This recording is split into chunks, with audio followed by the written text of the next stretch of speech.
Hoy exploraremos objetos malditos encontrados en Halloween.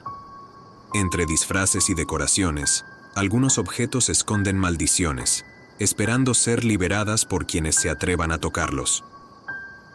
La llave perdida. La noche de Halloween solo debía ser un juego, pero desde que encontré esa pequeña llave, algo oscuro comenzó a acecharme en casa. Tenía 9 años y, como cada Halloween, salí a pedir dulces con mis amigos. Esa noche me dejaron ir más tarde de lo usual porque vivíamos en un vecindario tranquilo. Recuerdo que nos detuvimos en una casa vieja, la última antes de volver. Ahí fue donde la encontré, entre las hojas secas, una llave pequeña, tirada en la entrada. Sin pensarlo, la guardé en mi bolsa. Ya en casa, después de revisar mis caramelos, me acordé de la llave.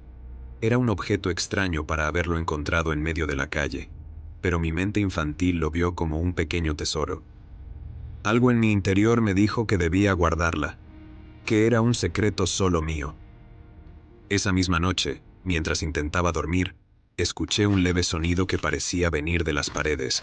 Al principio pensé que era mi imaginación, pero el sonido se hizo más fuerte, como si alguien estuviera rascando la madera. Me levanté y encontré la llave en el suelo de mi cuarto. Me quedé mirándola, confundida. Estaba segura de haberla dejado guardada, pero pensé que quizás la había tirado accidentalmente. Volví a la cama, pero justo cuando estaba a punto de dormirme, lo sentí. Una presencia. Algo frío y pesado, como si el aire en la habitación hubiera cambiado de golpe.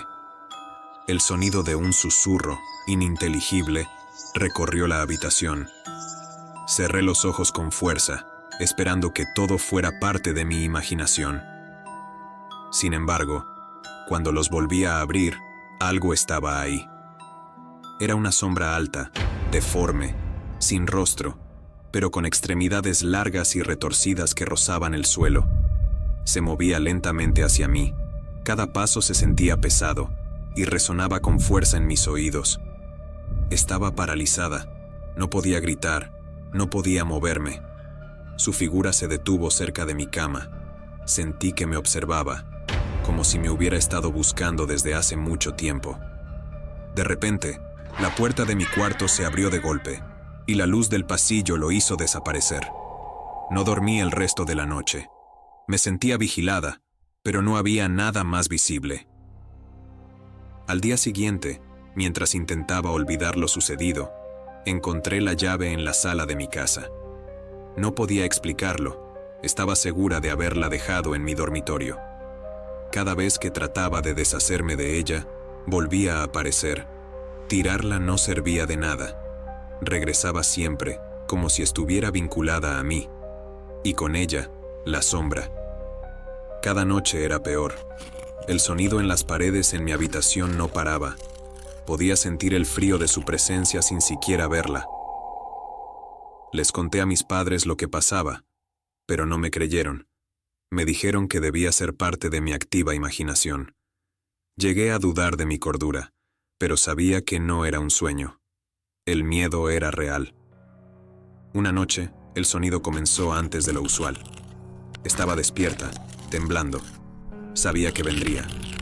El sonido se hizo ensordecedor, como si algo arañara las paredes. Esta vez, la figura apareció justo al pie de mi cama. Era más clara, su sombra densa y oscura, sus manos alargadas como garras.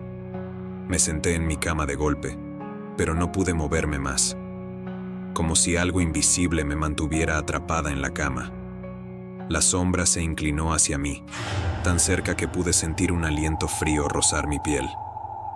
De su boca inexistente salió un sonido, un susurro agudo que no entendía. Cerré los ojos fuertemente y grité.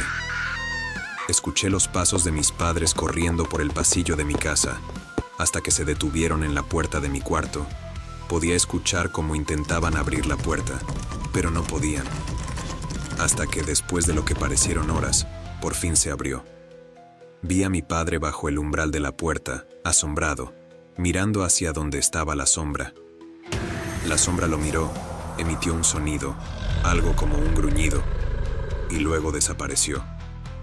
Mi padre no dijo nada, solo tomamos algunas cosas y nos fuimos en el auto a la casa de mi abuela a pasar la noche ahí. Al día siguiente, mientras mi abuela y yo tomábamos desayuno, vi llegar a mi padre. Me dijo que había enterrado la llave en un lugar apartado del bosque cercano y que ya no volvería a aparecer esa cosa. No volvimos a nuestra casa y nos quedamos a vivir con mi abuela. Desde esa noche, la fiesta de Halloween ya no fue igual. Nunca supe qué fue esa cosa. Y aún después de años, a veces creo ver a la sombra parada en un rincón de mi dormitorio, observándome fijamente. El anillo prohibido. Carla no debería haberse puesto el anillo. Apenas lo hizo, la imagen de una mujer apareció susurrando que le devolviéramos lo que era suyo. Era la noche de Halloween, y mi amiga Carla insistió en que fuéramos a la casa abandonada del barrio. La gente decía que nadie vivía allí desde hacía décadas, y que algo raro pasaba dentro. Decidimos que sería divertido explorarla, más por curiosidad que por creer en esas historias. Al llegar a la casa, vimos que la puerta estaba entreabierta, así que decidimos que era la mejor opción.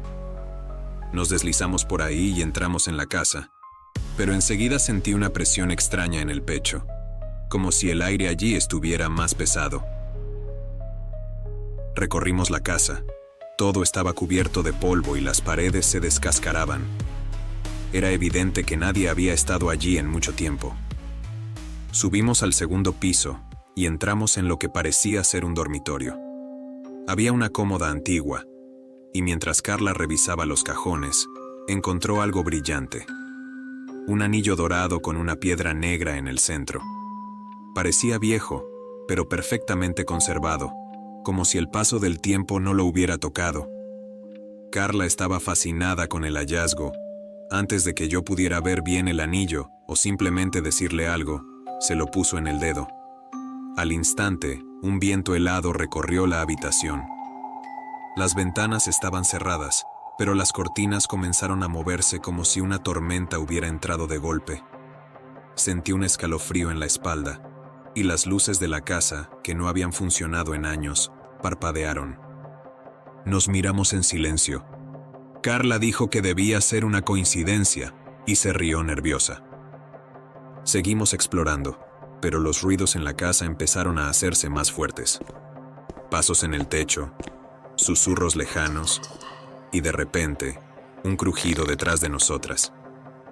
Me giré rápidamente, pero no había nadie, o al menos, eso creía. Carla empezó a frotarse el dedo donde tenía el anillo.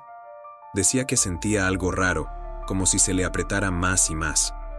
Intentamos quitárselo, pero no salía. Mientras lo intentábamos, escuchamos algo aún más aterrador. Una respiración profunda y lenta, justo detrás de nosotras. Nos quedamos congeladas. Sabíamos que no estábamos solas. Un golpe seco en la puerta nos hizo saltar. Corrimos al pasillo, y antes de llegar a la escalera, la vimos. Una mujer, alta y delgada, vestida con una especie de vestido antiguo, nos miraba desde el fondo. Su piel era pálida, arrugada, y sus ojos, esos ojos negros vacíos, parecían mirarnos directamente al alma. Dio un paso hacia nosotras, y el frío en la casa se intensificó aún más. Podía sentir cómo temblaba todo mi cuerpo. De repente, la mujer abrió la boca y en un susurro dijo: «El anillo». Su voz resonaba en todas partes al mismo tiempo. Carla trató de hablarle, pero las palabras no salían. Yo solo atiné a retroceder, arrastrando a Carla conmigo. Sin embargo, la mujer se acercaba más y más, y en ese momento lo entendí. El anillo le pertenecía a ella. La mujer volvió a hablar. «Déjalo donde lo encontraste», lo dijo con un tono más fuerte, y cuando lo hizo, las puertas de la casa comenzaron a cerrarse una por una. Carla comenzó a gritar, desesperada, tratando de arrancarse el anillo del dedo. La presión en el aire era tan intensa que apenas podíamos respirar. De repente, La mujer desapareció, pero no por mucho tiempo. Volvió a aparecer frente a nosotras, extendiendo su mano con dedos huesudos y delgados, exigiendo el anillo. Intenté ayudar a Carla a quitarse el anillo, hasta que, con un fuerte tirón, el anillo salió de su dedo, volando por el aire, hasta caer cerca de la cómoda donde lo habíamos encontrado. Todo se detuvo. La mujer dejó de moverse y, mirándonos con su rostro aterrador, dijo: «No debieron tocarlo», y desapareció frente a nosotras. Corrimos hacia la puerta principal, tropezando en el proceso, pero no nos detuvimos. Solo cuando estuvimos afuera de la casa, bajo la luz fría de la luna, logramos respirar de nuevo. Carla me miró, con los ojos llenos de miedo, y sin decir palabra, supimos que nunca volveríamos a entrar ahí. Desde esa noche no he podido dormir bien, y cada vez que paso por esa casa, sobre todo de noche, siento su mirada clavada en mí, como si estuviera vigilando, esperando que nadie más vuelva por su anillo. Símbolos malditos. Nunca debimos llevarnos esa tabla del cementerio. Desde entonces, todos hemos visto a esa cosa, esa entidad que nos acecha. Todo comenzó la noche de Halloween. Con mi grupo de amigos, decidimos visitar el viejo cementerio a las afueras de la ciudad. Éramos 5: Carlos, Sofía, Pablo, Lucía y yo. Sabíamos que el lugar estaba lleno de historias de fantasmas, pero no creíamos en ellas, solo queríamos pasar un buen rato. Nos colamos al cementerio. Estábamos caminando entre las lápidas, alumbrando el suelo con nuestras linternas, cuando Carlos tropezó con algo extraño.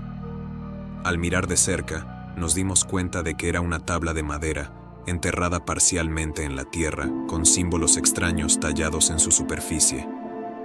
No parecía algo que simplemente estuviera ahí por accidente. La madera era vieja, y los grabados parecían formar un patrón que ninguno de nosotros podía entender. Pablo tuvo la idea de llevarnos la tabla, como si fuera un trofeo de nuestra noche de exploración. Contra mi mejor juicio, todos estuvimos de acuerdo. Nadie se opuso, aunque había algo en la tabla que me incomodaba profundamente. Desde ese momento, podía sentir una presencia, algo que no podía ver, pero que estaba allí, observándonos. Al llegar a casa, guardamos la tabla en el garaje de Pablo. Esa noche, soñé con sombras que no tenían rostro, pero que me miraban fijamente desde cada esquina de mi habitación. No podía moverme, no podía gritar. Solo podía sentir su presencia, más y más cerca, hasta que me desperté empapado en sudor. A la mañana siguiente, descubrí que no había sido el único. Todos habíamos tenido el mismo sueño. A partir de ese momento, las cosas empeoraron. Sofía fue la primera en verlo.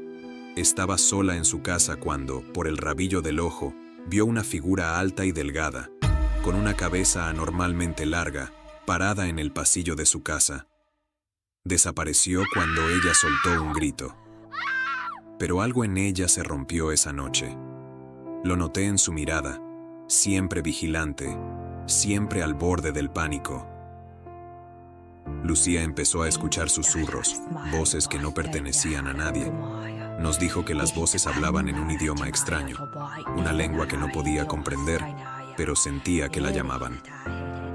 Carlos, el más escéptico del grupo, una noche quedó paralizado frente al espejo de su cuarto. Dijo que su reflejo se movía por sí solo, mientras él permanecía inmóvil. Desde entonces, ha evitado cualquier superficie donde pueda verse reflejado. Luego de unos días, decidimos enfrentar lo que habíamos desatado. Volvimos al garaje de Pablo, donde dejamos la tabla. Cuando la destapamos, los símbolos habían cambiado. Ahora estaban más profundos, casi como si se hubieran quemado en la madera. Esa noche nos quedaríamos en la casa de Pablo, con la esperanza de que, al estar juntos, estuviéramos protegidos. Sin embargo, la entidad no tenía interés en detenerse. A mitad de la noche, las luces comenzaron a parpadear y el aire se volvió frío, casi insoportable. Fue entonces cuando lo vi. Ya no era una sombra, ahora estaba allí, frente a nosotros.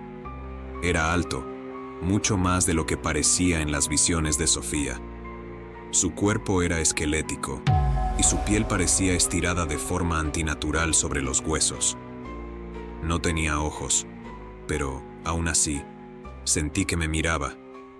Su mandíbula era alargada y se abría como si fuera a pronunciar algo, pero no emitió sonido alguno. El silencio en la habitación se hizo abrumador, invadiéndolo todo.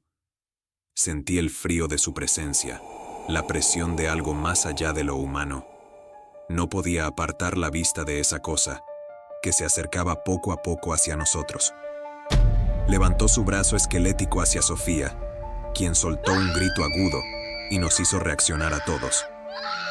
Salimos corriendo en diferentes direcciones, nos separamos sin pensar. Podía sentirlo detrás de mí. Sus pasos huecos resonaban en todas direcciones, pero no me atreví a mirar atrás. Solo seguí corriendo hasta que mi cuerpo no pudo más. Desde entonces, no hemos hablado sobre lo que pasó. Intentamos seguir con nuestras vidas, pero lo que vimos nunca desapareció. Nunca supimos qué hizo Pablo con la tabla, ni sabemos qué pasó con él.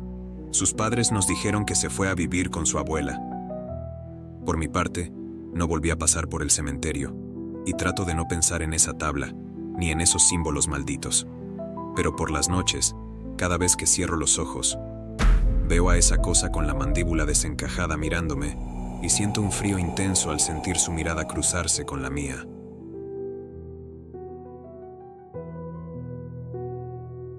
Gracias por haber recorrido con nosotros los pasajes oscuros de estas historias. Si te gustaron, dale like, compártelas y suscríbete para no perderte más relatos de terror. Hasta la próxima, donde el miedo será nuevamente tu compañero.